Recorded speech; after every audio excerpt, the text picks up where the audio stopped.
Makamboleki lobby na mboka na biso mobimbezaka na Kinshasa te po lobby les makamboleki na kin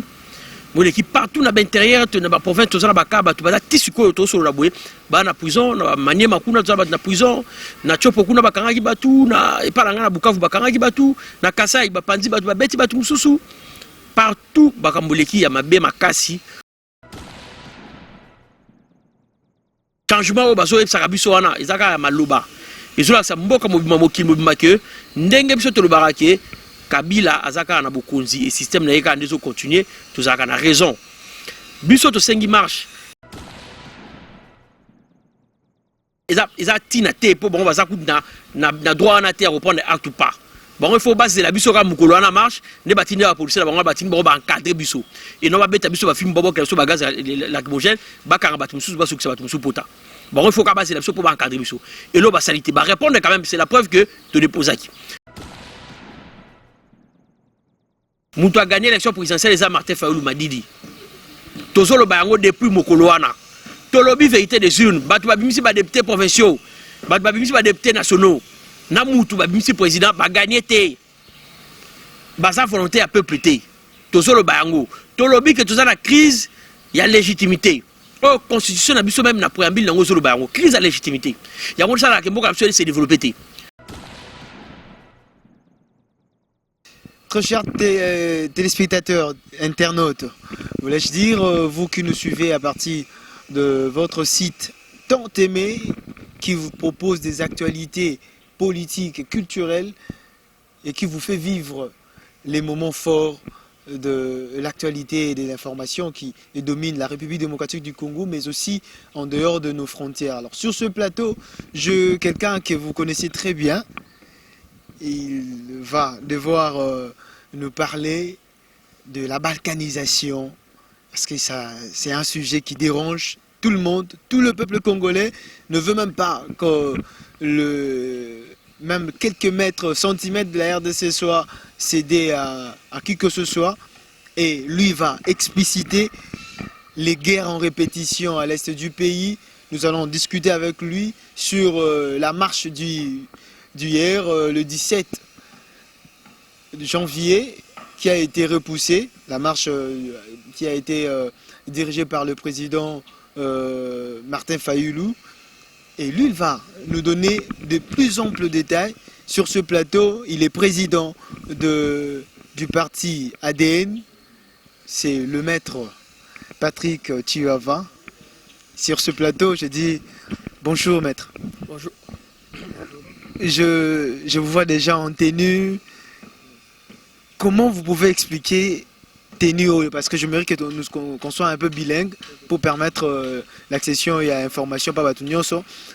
Déjà tenue, ça nous rappelle quelque chose. Tout le monde dirait série à Bakimbangu, côté Moussou série à Bakimpanvita. Tenue, ça veut dire quoi? Quel est le message que vous transmettez avant que Toko na sujet na biso ya lelo? Teni na biso kitamba la pembe oyo ndenge kaka président élu a sengaki na ba congolais nyonso pona ko exprimer ras-le-bol contre projet à balkanisation oyo mboka na biso et soufaka depuis 1960 bat balingaka ko kata mboka na biso ba kata ngo baloba kitoleki munene trop toza munene ya pamba, donc il faut chaque mutazo eteni na ye pona projet wana nde pona ko lutter contre projet wana symbole oyo biso tokoza nango pona mutu soka mona kanisaki bato yo bazolingaka mboka na bango za mobimba ndenge bazolaki yango na banoko le 30 juin 1960 tenio yango ya pembe pona couleur pembe za couleur ya paix tolembi bitumba batu bakata mboka te na kimia batu bakata mboka kana bitumba bitumba nyonso tozozoka oyo za pona baide wana tolembi yango tosenga kimia tosenga mutu na mutu atikala na mboka na ye chaque mutu a garder bande yango couleur pembe oyo na kitamba tozotia na mutu pona. Et puis kolobela ba massacre no soto moni bomoni Beni Butembo Lubero na Ituri et paranga na Sud-Kivu na Minembwe so kepe na Yumbi pe to mona ba massacre kuna pona kolobela ba massacre nyonso ana yango tolati kitamba la pembe oza expression ya paix ya kimia. Maître, vous êtes président d'un parti politique, vous êtes membre ya plateforme Lamuka et puis vous êtes dans la plateforme à dynamique de l'opposition. Dynamique pour la vérité des urnes. Dynamique pour la vérité des urnes. Vous êtes un des plus proches du président, au binomo Bosobenga, président élu. Je précise que Bosobenga président élu parce que moi je suis journaliste, je ne peux pas entrer dans tous ces polémiques-là. Président Fayulu, Oyo, Ozali proche naye, Oazo incarné les lots, valeurs, il y a vérité des urnes, valeurs, Oyo Sengeli ko prôné dans la République démocratique du Congo. Lobby Bozaki na marche. Et là, on est salamaki pour que tout le monde ait gaz lacrymogène parce que nous étions là sur le terrain, mais on ne nous a pas permis même notre téléphone de filmer. Et puis d'emblée, tout le monde est comme kanga bazui Lexus légal, pesa kei to yebite, et binom sous bozala ki wana ba beti no ba gaz, tout est dispersé. Est-ce que c'est ça qui est autorité na marche wana ou qu'est-ce qui s'est passé au juste? Makamboleki lobby na mboka na biso mobimbe zaka na Kinshasa te po lobby na mambeleki na kin moleki partout na l'intérieur na ba province tozala bakaba to baza tisiko to solo la boye ba na prison na maniema kuna tozala na prison na chopo kuna bakangaki batu na epalanga na Bukavu bakangaki batu na Kasai bapanzi batu babeti batu mususu partout bakamboleki ya mabe makasi oyo ezola kisa mboka mobimba mokili mobimba na ina loba que changement au bazo ebsaka biso wana ezaka ya maloba ezola kisa mboka mobimba mokili mobimba que ndenge biso tolobaka ke Kabila azaka na bokonzi et système na yeka ndezo continuer tozaka na raison biso to sengi marche to na mboka na biso eloko olobi peut-être été naza avocat donc natanga mibeko natangisaka yango pe pour naza pe enseigner à l'université natangisaka droit et précisément cours ya droit constitutionnel et parmi ba cours natangisa à l'université na système constitutionnel ya mboka na biso tozaka na régime ya information dans le régime ya autorisation. C'est-à-dire soyez bolimbo ça likamula bino na public. Il faut bo informer bato o baso kengi la mboka pona batinda batu ba accompagner bino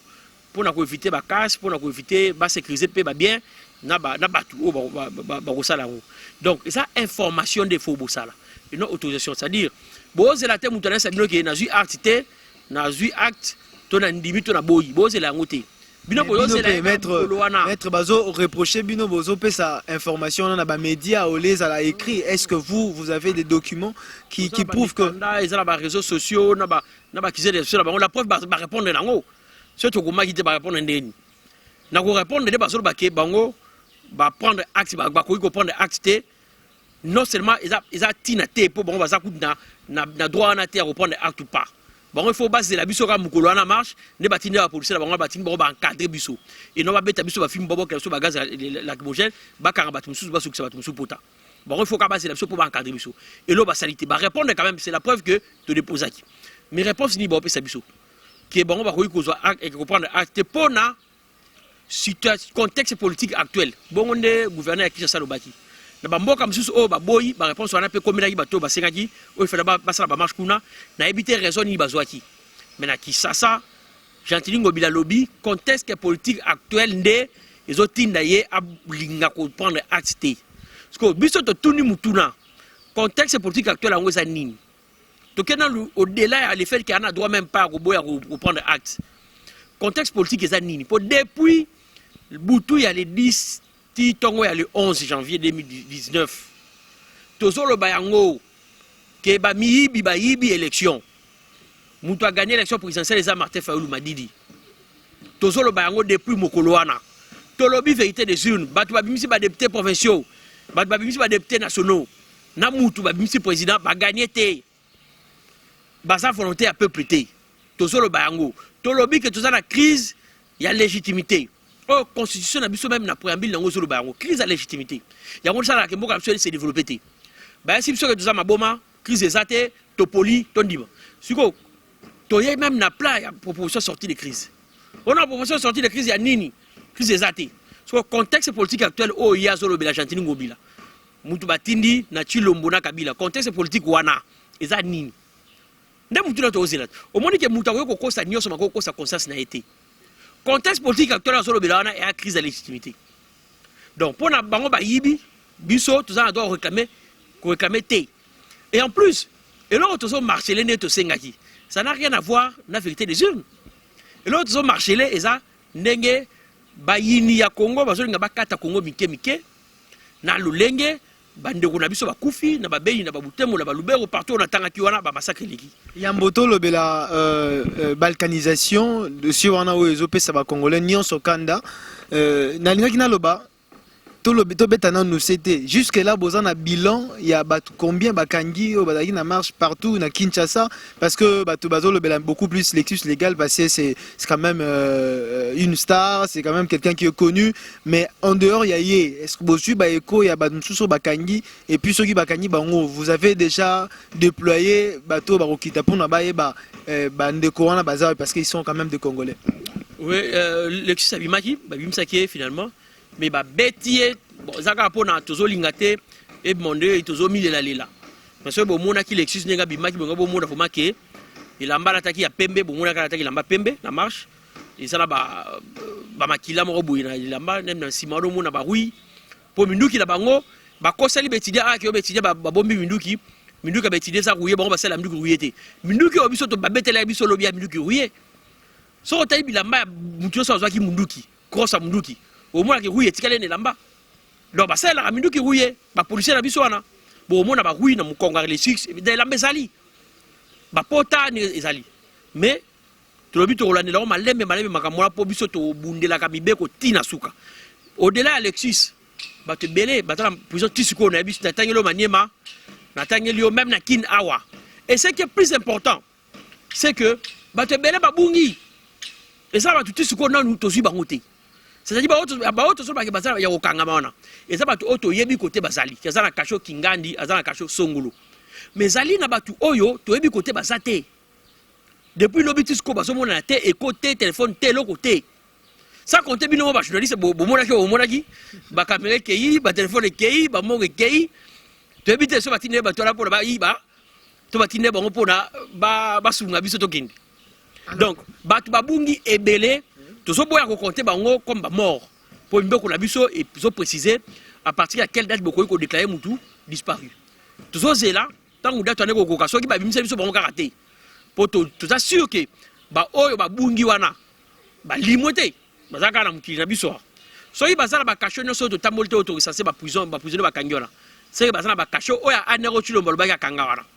oyo en réalité ti le lo kangati to zela tia ba obimisa bango. Ce babimsi bango tétan délai légal et au coca, on déclare bango comme babungi. Alors, sujet où ils ont dérangé Batunion sur la balkanisation, maître. Et là, on est vraiment poussé bino de que la guerre en répétition, yomoro lobiosa originaire il y a est. Donc au viva makamboana de le bas âge aux là et puis makamboana aussi la été. Mais pourquoi les lots koluka ko intensifier lo qu'on a peut coller en na bateau bazo ba ke bozo prêter bango ba intention ya ko balkaniser mboka pendant que bazana ngote. D'abord au moni position na sala qui tourne na beti masolo ya autorisation ya régime ya information et autorisation na bi ki na tank sarado conditionnel na ba casquette belé hein na ba casquette belé biso toujours le belé ko na loengete. Au moins la marque différence entre ngambu na biso na ngambu mususu. Et pas biso zate yo diplôme no tanga kité otanga ya ndambu otanga ya sila kité biso to na batu oyo chaque mutana domaine na ye ayebelo ko lobila et miko na bino oyo boti yango na munoko ya mutu ya pamba te na domaine wana ngai na tangisaka droit na université mais spécialisation na ngai na tanga droit international public et relations internationales spécialisation na nga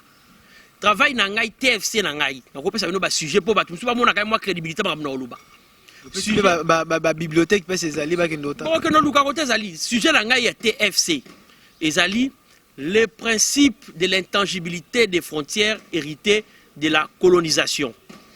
Professeur ouais dirigeant ngai professeur Baswe Greg Baswe personnam a koufi déjà a koufa un accident. Ceux qui bokei na bibliothèque à l'université Kinshasa na facteur do mona. On a sujet à TFC. Sujet la nga ya mémoire donc travail à fin d'études il y a deuxième licence. Kaka na faculté de droit universitaire Kinshasa la bibliothèque ezali titre nango ezali boye les différents frontaliers en Afrique études comparatives des mécanismes devant l'OIA UA et devant l'ONU mutu oyo dirige yango professeur Nguyandila mokonzi ya masolo ya frontière donc mutu bosola na ye ayebi makambo ya territoire ayebi makambo ya frontière balkanisation na mboka na biso bato o bazolo bakeza ndoto bato o bazolo bake biso bato bango tozama boma eza bato baosala na nko soki mpe toke musika tokolo bake bazali ba complice et bazo banga ke tozo bimisa bango na poisa depuis Congo et comme Congo avant même tous l'indépendance conférence de Berlin salama pona ni conférence de Berlin salama pona Léopold dit a combien comme senti mal à l'aise na eloko na wana comme ça état indépendant avant que comme état mal à l'aise ba portugais bali ba grignoter mwanda bu pour ba ke ba na droit pour mutalibosa koma na mbushi Diego ka waza portugais ba anglais parce que ba benda pe mwanda bu pour ba na droit mutu oyo amema Stalin kuna et mutu amema plutôt Léopold de kuna eza Stalin az anglais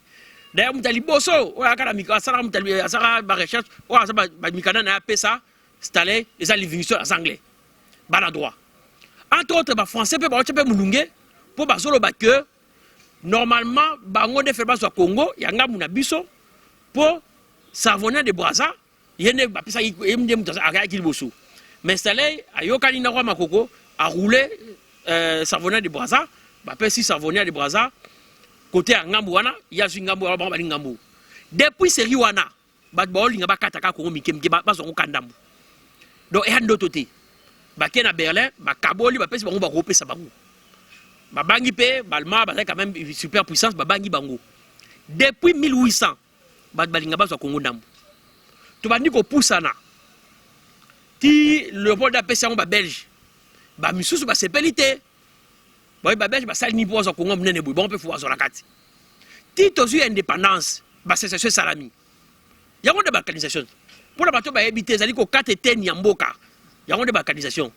tangu mulopo longwena Kasai Sud ne wana sali kananga yotre tangu chombe longwena katanga mobimba ya balkanisation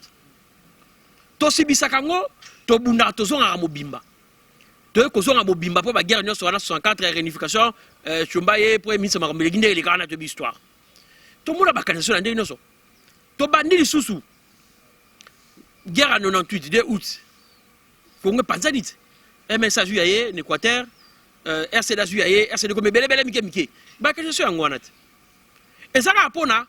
bat baso mona ngo ndelo mo ya libela biloko nyonso wana to beti maso ndenge Congo kinanda mndambo ne go kende pe libela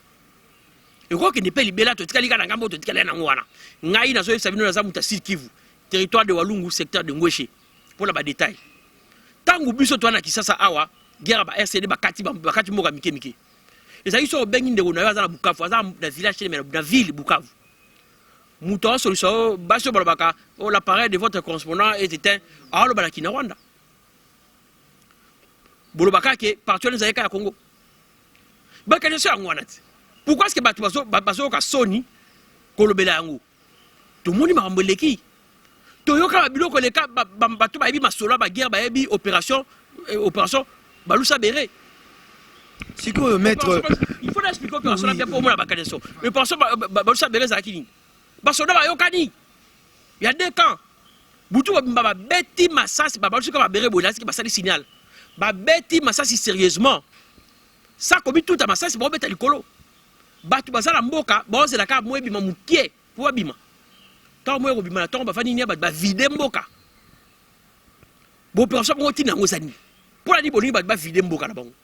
pour batu musuba ozango donc likambo ya balkanisation so to ozango na pete na dans le barango na bisi pe bino hors micro nani andimaka ya 10 ans ke ba soudé ko ko mibali nani na mokilo akoko buleke Soudan ko ba mibali Soudan ndenge sana balkanisation bako bunda pe basongi pe bobimba ka ndenge biso to kabona ka katanga longo apo zongiti Sud Kasai mulopa sali so empire na apo zongi ndenge Soudan pe bakaboni ka bongo siko tant bozo dénoncer vous êtes le première personne yako ndima bo conduire dans la place c'était parce que bino de bogana qui élection et tant bozo dénoncer c'est pour que peuple yemoka se prendre en charge to ba konzio baza en place ba yo kabino bo sangana bo sala liboki moko bo sauver mboka mobimba non ba konzio zo benga ba konzio na banani bato o ba yibi o moni eza yango ne place makamnyoso zo kuta na vérité des urnes bato ça biso abino on vérité des unes OK les madès vérité des unes makamna so kutana na vérité des unes parce que ça comme effectivité à pouvoir mutu aozala na pouvoir ebelé par rapport à esika azweli yango eloko esala ke mokonzi mboka azala puissant koleka mokonzi ya parlement par exemple et pour la mokonzi mboka va voter na ba congolais nyonso ya Congo mbimba alors que mokonzi parlement va voter quand ba tunaye wana mukie puis représentation donc ezali comme effectivité à pouvoir ceux qui ont eu pouvoir na mutu oza puissant ndenge mo tena sozi pouvoir na batu siko to ça situation ba solinga ba boto la biso mboka bango ba ça problème c'est des bonnes guerres ce pas ça ambition la bango bino boganga bolali bolamuki boganga kaka bango ba zimboka bino puis botikela olila bango ba na souci na bino te biso tout ça peuple non c'est un peuple ça a défini na mabele entre autres il faut que ça la destinée mon commun tous hommes même ma peuple na conscience peuple a comprendre que oza likamu na mabele za likamu tali biso nyonso congolais à est ti na ouest et à nord ti à sud pour ça il ba longoli yango quand ya Congo échanger kaka ndenge congolais alongwa na ye alongwe soki na mbanzangu kuna akena Goma asui a continuer car avion et comment quoi cela à côté ambassade a visa a qui n'est pas qui ne Goma donc biloko ebele ko changer et ko toucher quotidien na biso nyonso et nyonso ça la accélérer pour nani pona bazo tchaka ba pantin ba marionnette la pouvoir mutu mo o ba manipuler facilement et yango so même biso d'effectivité à pouvoir directement la vérité des unes ce qui moto aza bokonzi za mutu o peuple a memi na bokonzi ba ko mener na PTT bon ba ke mutu o azo représenter peuple mobimba Congo ba 100 millions alors que bon ba yebi ke mutu ba na en face azo représenter Congo te aza mutu aza ne sika oyo mutu fa représenter Congo il faut azala mais yé azo représenter Congo te c'est ça le problème mboka na biso za clair to na constitution na biso bino ke la tank ça doit constitutionnel constitution la benga ngo na biso ba étudiant na biso za o ba benga contrat social alors quoi buka lupangu ya mboka na biso de constitution la constitution boyoka ni ko vendre ensemble pas bobi OK to vendre ensemble volonté de vivre ensemble mais il faut bon réglementer on est ni besoin vendre ensemble mutu no ça na droit ça la boyer mutu no ça na droit terre ça la boyer bon on demande salama et la constitution la biso ba lobi boyer l'article 5 souveraineté za peuple ou t'avais pas peuple ne m'tapé ça bokonzi donc nulle part dans la constitution na biso ba wike bokonzi pesa mara na l'île ton contrat mako ya ndeso ndeni mais biso to na situation oyo ezo batama souté to yebi biso nyonso na ba baso ka sona roluba na biso to ka sona roluba te ke bokonzi o pesa mina deal du coup souverain et le sous-peuple te pour peuple m'tapé bokonzi te et mbala moko mutu o apesi bokonzi ngo na deal yenda komi souverain biso nyonso na bino ba journaliste to komi baboyi na yi to za batamisa o baloba na français c'est sujet alors quoi roi biso komi c'est sujet pour biso so mokonzi biso sa peuple yesu quoi remplacer peuple alors pour nani to mi benga sous république pour nani to mi benga sous démocratique to luka comment mususu so to lingi to konde ko mi benga république démocratique to comprendre que constitution ne faut que biso et non accord moro secret so ni to benga deal faut to comprendre que pouvoir il faut pas peuple congolais et non pas peuple mususu ni pas mutu mususu et de manière isolée parce que effectivité à pouvoir wana so y mutu représenter mboka za ko lemba asa mutu mo we bakangi na mitife bela za bakanga ba chaîne a ko sel loté pour la ni na constitution ba benga ke nyoso garant de la nation chef suprême de l'armée ba pesa bo konza ba titre nyoso parce que yé mutu zo représenter l'état za sanso za makasi ka ya za makasi te et sili yango biso to mona mutu azui protocolaire ake na tapis rouge papa Roma yambaye nana yambaye protocolaire mais effectivité pouvoir et ainsi comme se vana na mulili et ça na facilité yango wana so mabiso na makam oyo ba komo saka na biso to moni ke mati makasi ba bakalisation wana lobi wana ba ko ben ba ko sala batu na ko lobi batu ba funda ba ko na ndenge mo mabe ngana debité muto ba fundi mais ba sa ela ka batu ba ko yate ba kamilo makasi ba kati mundelu peuple à disposer de soi-même ba ko senga ko kanga na principe wana droit international ti ba ke référendum ndé bo mona écrimé ki ba bakalisation wana nengo au Séti du Sud na kazi kendaki na Georgie ba ka bakalisation c'est belé ba to ba ka ça que ça illusion et ça utopie et ça fiction ba so lala to sud ko to beta masolo o so ki to bundité to beta masolo Soudan Skotorobunda ndenge nini parce que yo to bino bozana peuple pour bolobi bino nde bozana peuple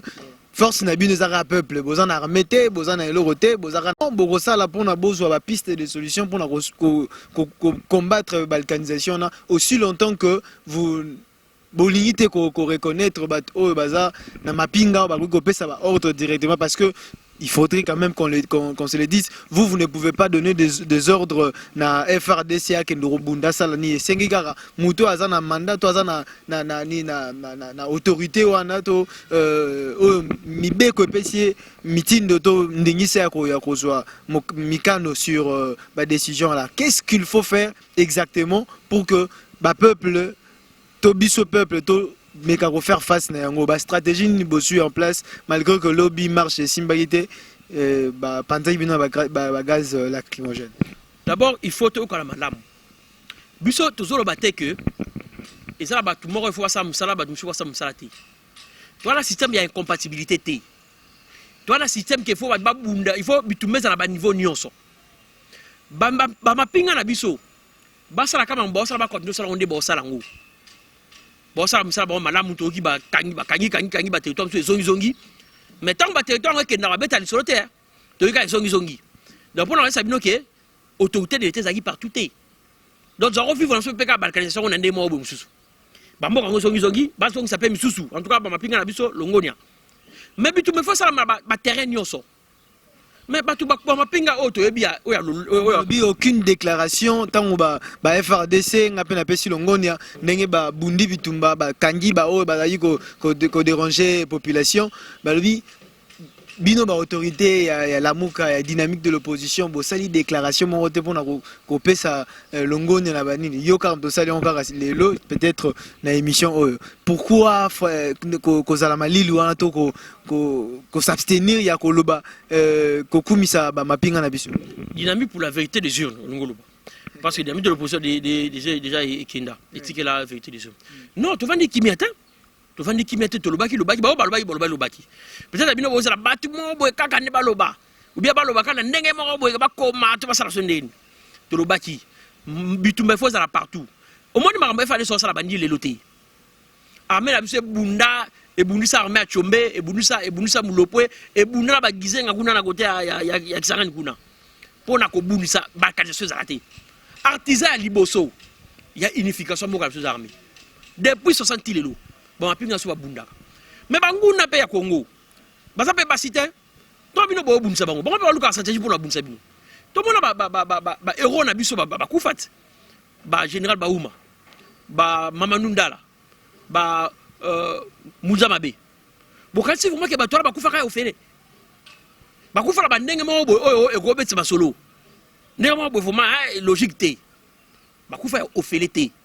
et parce que ma pinga na biso et miso baso kufa même peut-être le lobby avant lobby ba sola miso ba kufi baza ba héros na biso ba ko ndeko bundela moko ba kufa yango to pesa bango longonia mais bitu me fesu ka wana te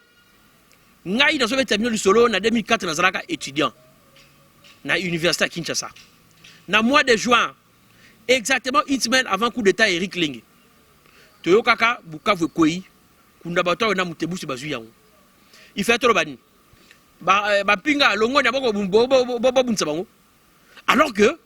bitu me fait bunda na terrain nyonso. Biso ba étudiant to baki ego sala matin, biso ba jani ki to benga ba étudiant ista to planifier butu na tongo to sala yoma. To kita bo mona na kinto tamona kinto bi monisco to silani. Trop c'est trop.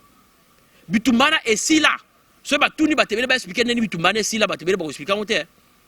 Na nenga bitumba quoi. Nenga si là qui na terrain bo na fond, batole ba expliquer monter. Pour biso ba étudiant to tambolaki. Tant to ningisi ki sasa ki sanga de ngani du bache ngani.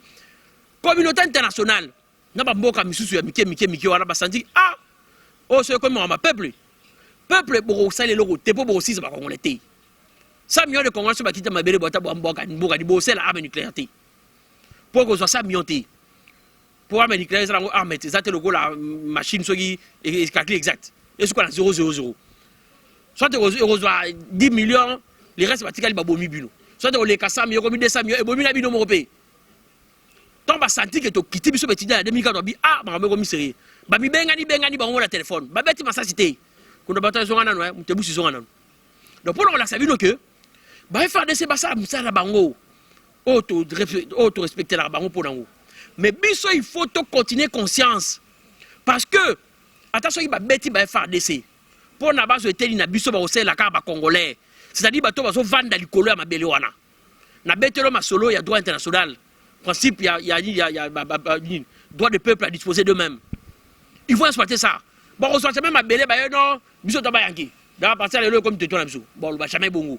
pour ba bi que mokili mobimbe côté mais la bango ba lu ko apesa ngo forme ne cause référendum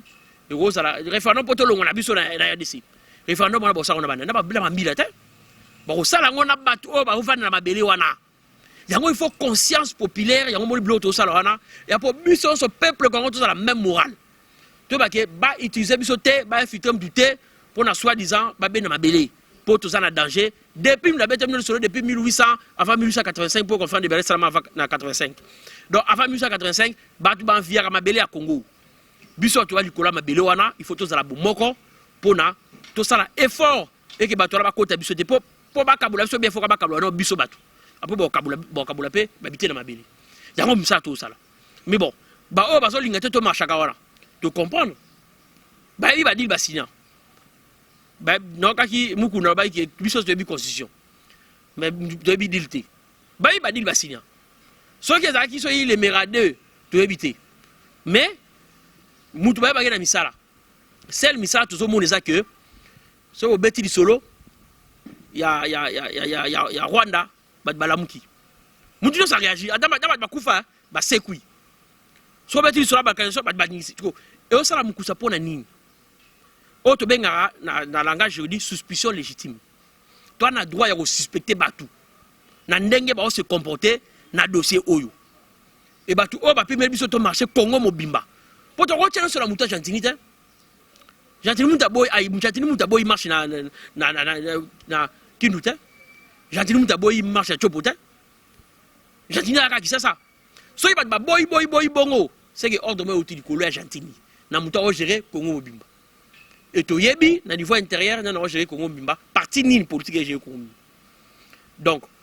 tous en a droit à suspecter batu pour na tous au monde n'engagé na bango ya se comporter na misala bon ça veut dire que misala na bango ça net karaké bazo banaliser balkanisation au danger à balkanisation auto Sibir et ils ont la ça veut dire que baza des mèches na batu oyo ba yini Congo donc bango peut to so bango na lingomba moko na ba yini ya Congo. Mais tout le monde a battu Tomoni Nembwana Tsemi à s'autoproclamer président de la République. Tomoni Makambumo c'est belé mais pourquoi Bolandeli Pete Bolukabo bo interpeller de qu'on a vu Nembwana Tsemi pour nous réussir que Mambazo Salawana et Mabe mais Tomoni silence pour bien baki boza wana bozo contrôler nyonso ezo déranger mboka il faut bo dénoncer ango il faut bo lukabo bo remettre makamuna en place. Est-ce que on peut dire que Bozo ko créer ba sujet pour que Bozo en actualité to eza pena makambo yo pena ya solo pena zo sala mapo peuple ba msusu ba komi ko s'abstenir na bango ba lobi trop de marche trop de nini to lembi mais mon ancien Massalim donc net to vandi boso to vandi boye théâtre Lombe to ya Bodo to ya nani leki na TV mutu mo ba baza président biso fuka to ki pays mon ancien Massalim amnayi tout le monde a essayé de côté là, tout le monde est bleu sous soi. Au refond de ma, au luka moi bimsa moi bima même pas. Pour au moins même pas sens non. Alors pour il faut to gaspiller tant de temps on a biso, il faut occuper ma kambu sérieux en boka. Pour la kolanda, moi na sem na mamno sala. Ya ma et puis ici la ka ngomo mon ku de comme aussi là déjà. Il faut pas botiaka parce que na mon on de ça parallélisme mais oui, car il est pas se autoproclamer. Biso to s'autoproclamer. Biso to vu que peuple a fauta qui Martin Fayulu m'a dit. Mais face à on dirait ça déjà dépassé, tout le monde déjà passe parce que même collaborateur on a bino le ndima qui autorité il y a président de la République Félix Antoine Tshisekedi bon moi je peux pas citer mais yomoro yebi que collaborateur on a bino direct qui ont reconnu l'autorité de Félix Antoine Tshisekedi le président de la République. Mais bien autant bozo boya tout le monde que on dirait pas joindre déjà l'équipe tout le monde c'est un car na sima tout le monde c'est un pourquoi rappel ou on dirait tout vivre na bloc moza un peu nostalgique n'engé ba ndeko moko alobaki Et ça bango bazo vivre na ba nostalgie, nous on avance tozo kumba mboka nini ndenge oke. Omoni ezali ko ebelo roté. Soyi mutasolo bake bo vivre na nostalgie. Omoni na makombi ya mibeko. O ba benga ba droit inaliénable. Donc mutako ako zomata mukiete ya bino. Boko tika ngote. Omoni discours to tenir siko. Ya la ba français ba tenaka ngo. Ya de Gaulle abani makam. Aboyi marambwana ki bango bafuka mila Allemagne Hitler pété à Karamika bafukama. Il y a qu'une résistance. Et belé ya ba français baba tant on l'équipe moi 2 mois 3 mois de Gaulle peut marambwana qui déjà to fa na tala ba to fa na kana bango. Soki de Gaulle na ba tunaye ba tikaka mais François lui zalati. Elle a ba droit monsieur ça inaliénable okoyi ko tikate. Biso to la situation moro oyo il faut mémoire collective en mboka na biso et ça l'a écrite. Il faut banana biso bakoko na biso bayeba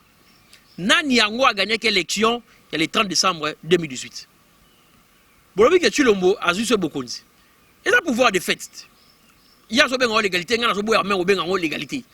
Pour la ngai na légalité la légitimité ça la côté. Il y a pouvoir de fait.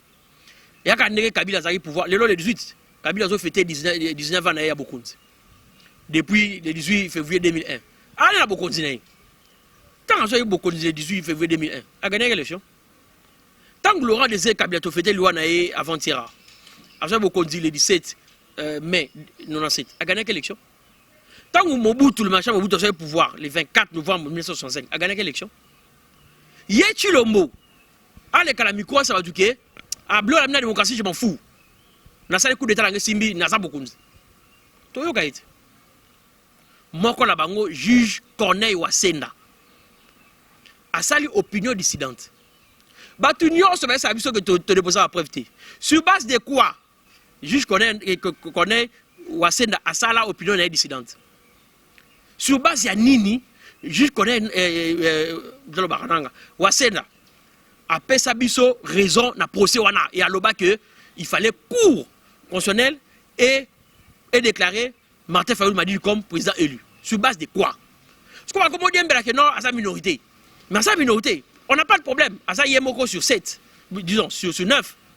Mais, il est assez basé sur Nini. Ce sont des posés à l'autre. Assez basé sur Nini. Sur Moupépé, ça va être vision, prophétie. C'est la preuve que Makambouane Maramouto le Belaté, c'est clair. Mais c'est ton lini boy. Soit bien sûr que ton dimi, ton ibabino au kondi, toi c'est à 2030. Oui, Rosala Maté, Yomo Evi qui est Rosala Maté. Voilà, tout mot de la fin, il y a maître pour une émission à Michel Lelo sur balkanisation, marche à lobby, Nino Koyugoloba pour que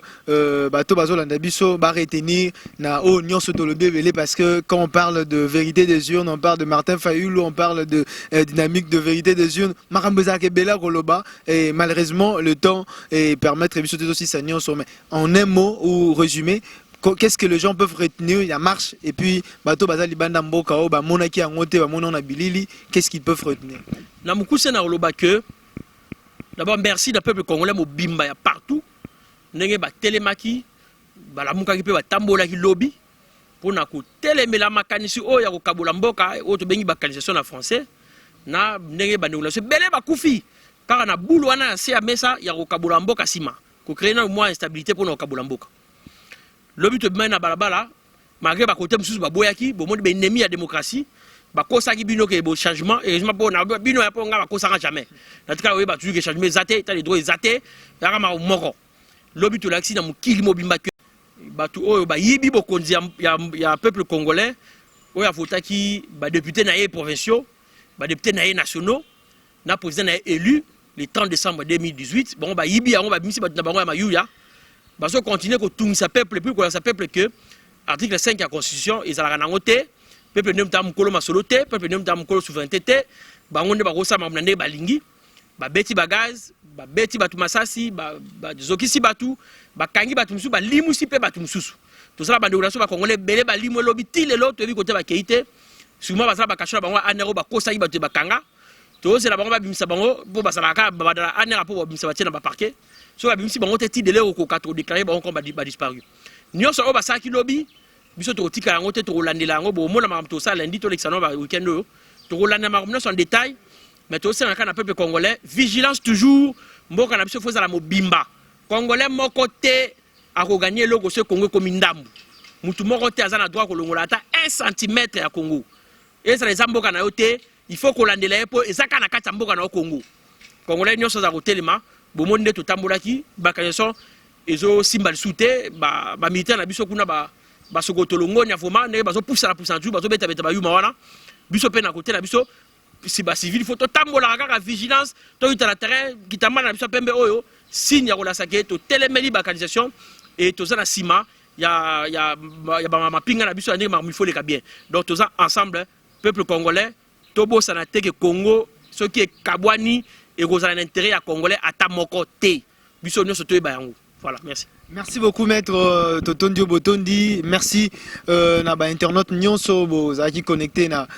site nabino kleboa.com pe sarabino ba actualité. Je dis un grand merci. Merci de nous avoir suivis. Vos suggestions, le numéro est là, appelez, écrivez-nous. On va toujours faire ce que vous voulez parce que l'autre fois bengaki biso bitozo à mettre te loukier malgré l'occupation. Aujourd'hui, il est là. Nous allons toujours faire ce que Bino Bozo Sengabiso ça là, on va le faire pour que Boza toujours informé. Quant à moi, je dis un grand merci na